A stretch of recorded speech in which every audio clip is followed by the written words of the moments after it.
Hi, hello there everybody, this is yet another game of Forts with me, your host, River Up. And we're playing yet another game on this wonderful map created by Cloud. I am going to be testing a few... I don't really know how to build like the most efficient structures on this map. I did not train in that in the slightest, actually. So we're going to be doing this by feel. From what I know, you can do this, and you can get this if you place this correctly, like so. Yeah, perfect. And now this is really stable, and that's incredible. I'm gonna have to get technology right here. This is weirdly nicely designed. The usual stalactites map has it a bit more wonky. It doesn't... Oh, this stalactite even has this... I mean, this is a bit broken, but you can't make portal nukes, which is good, because that's usually the meta on stalactites, where you just put portal nukes because portal nukes are just incredibly overpowered and broken, and they break the balance. What portal nukes are, just basically you can usually put nukes up here and then portal them out of your base, which sounds completely fine in theory, but in practice it's just overpowered, because usually to place nukes you have to sacrifice a bit of your mines. So you're sacrificing economy for sheer firepower. With portal nukes you don't really have to do that. You can just... You sacrifice energy by having to have portals up. The thing with energy is you can place like ridiculous amounts of it, because it's just turbines. You can just slap a lot of turbines here, and that's like the entire downside of your nukes gone. That also means, like, when you place nukes here, for example, you cannot place anything in this section, because that's where nukes are going to be flying out. This way you can literally just point the nukes like below your core, and you can have everything here. It just bypasses like basically every like downside of portal nukes, of normal nukes, which is like why portal nukes are just so strong. But well, here it's prevented very nicely, because I'm pretty sure you cannot put nukes here. Like, it doesn't look like you can put nukes here. I'm gonna get a mine here. Look at what the enemies are doing. They're doing... Oh, that's actually decent base design. Surprisingly decent. I'm going to stabilize my entire base a bit more by doing this. Get a bit more stability tech, because it's always ideal to have more of it. If you think you have enough of stability tech, get more. I mean, not always, but usually it's like that. Can I... Thank you very much. Perfect. Get a bit more of that, get a bit more of that. Please look at the timer, it's cannon o'clock soonish. So put my cannon spots down. Restructure this whole thing, actually.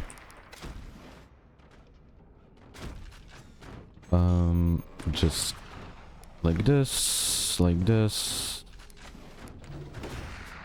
That's a bit wonky, isn't it? I don't like that. Stop being wonky.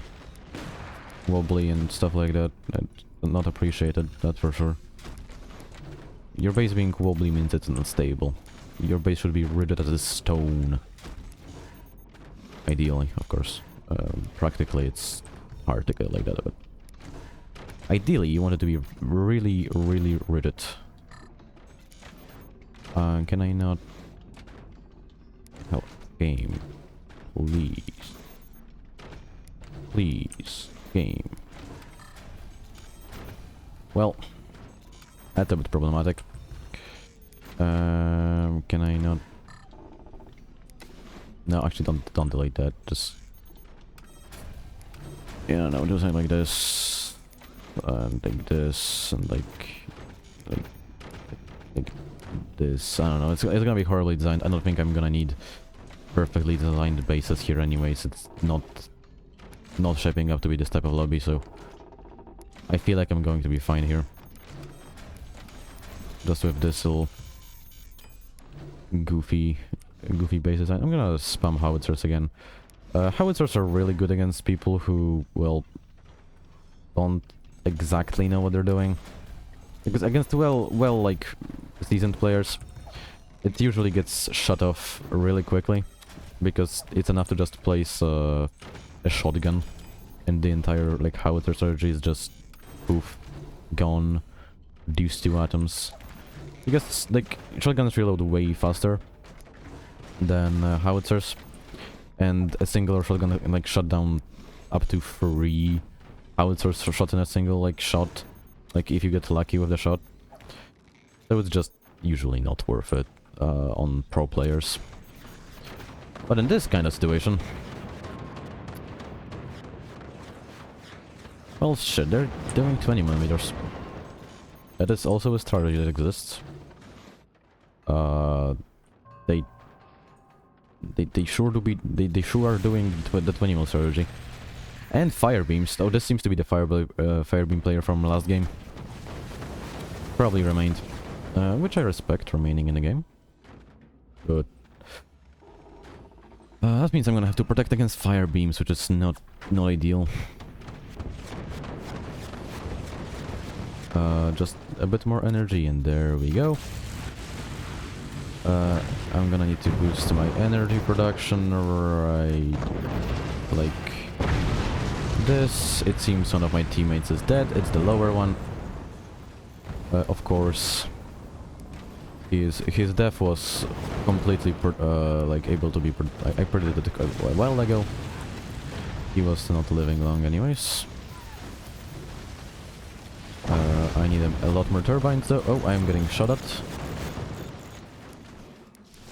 That is not ideal. Just spam some random wood and there should be fine.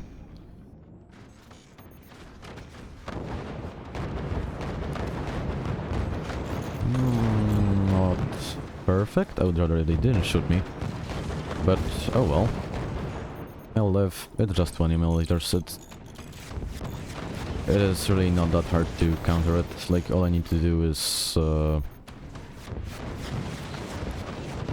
this. Wait a second.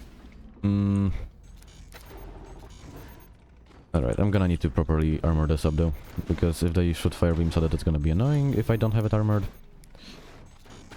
So we are just gonna do this. And like so.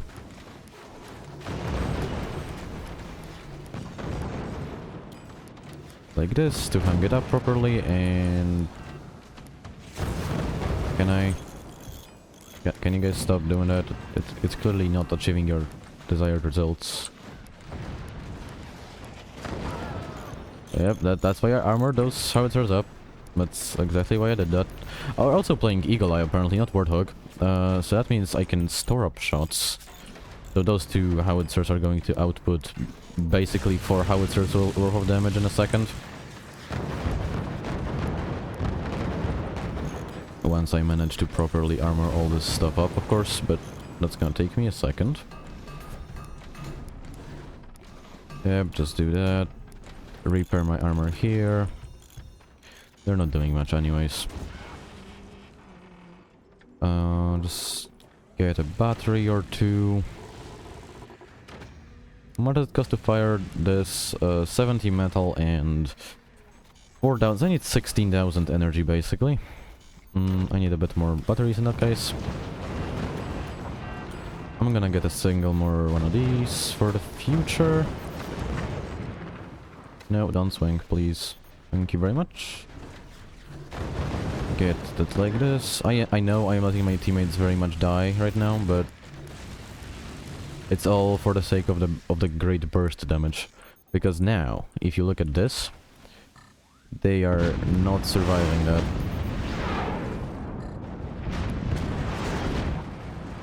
There we go.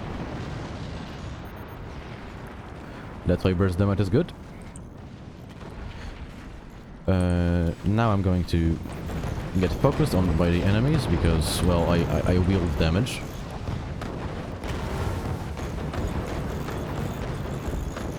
It is in fact a lot of 20 millimeters. And you see, this is why I did this. Because now they shot this and there's nothing there, so they just wasted their assault. I need to repair all this though. Get something like this going. Place sandbags here because both of their modes of attack can in fact be countered by just a few sandbags, because both 20 meters and... Oh, they have scatter shot. Nothing. That's interesting.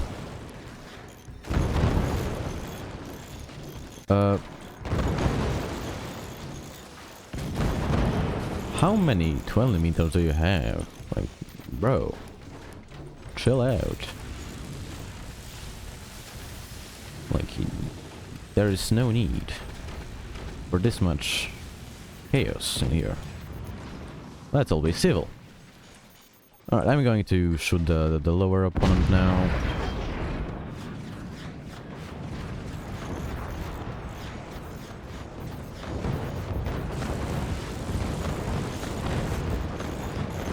That is an incredible amount of 20 milliliters. Like, I am truly amazed that they have this much 20 milliliters. It is basically a constant barrage.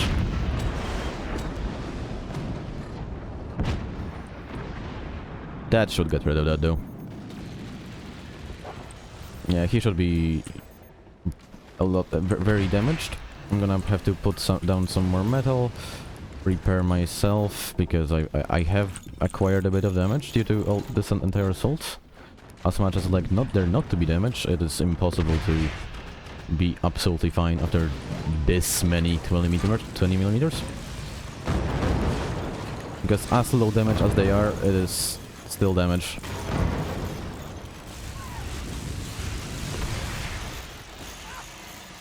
They are focusing all their firepower on me, and I don't exactly have the eco to get out of all of this scot-free. Which is a bit sad.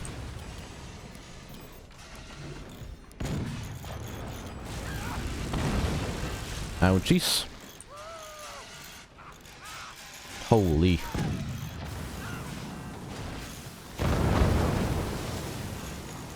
They're really mad at me, are they? Are all my teammates dead? No, there's one bottom teammate, he's just not doing anything.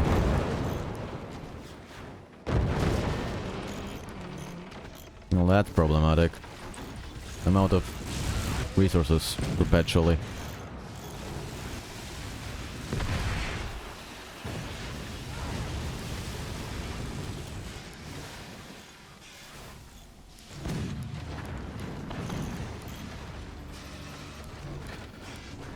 It is getting a bit tough on my resources here.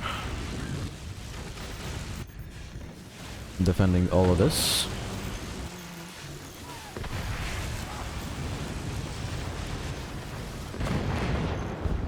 Son of a bitch, that is yet another barrage. I really need to get rid of that. Nope. Alright. Once all this is fixed, I am going to be shooting. No, that's really annoying. Stop doing that. Stop burning.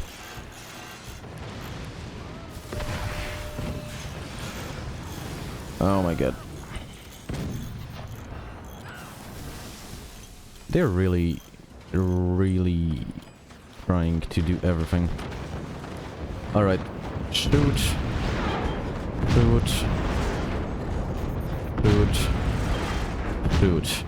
This should hopefully eliminate all of those 20 meters. Yep, there we go. Even a bit of foundation damage, incredible. I think I'm going to be fine here.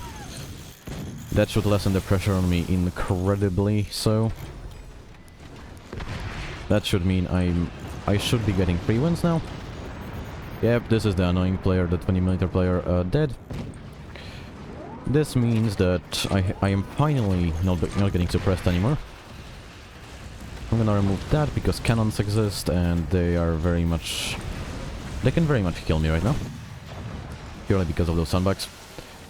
They were the best choice at the moment because they counter. Oh, that's the top enemy dead. I'm just gonna shoot.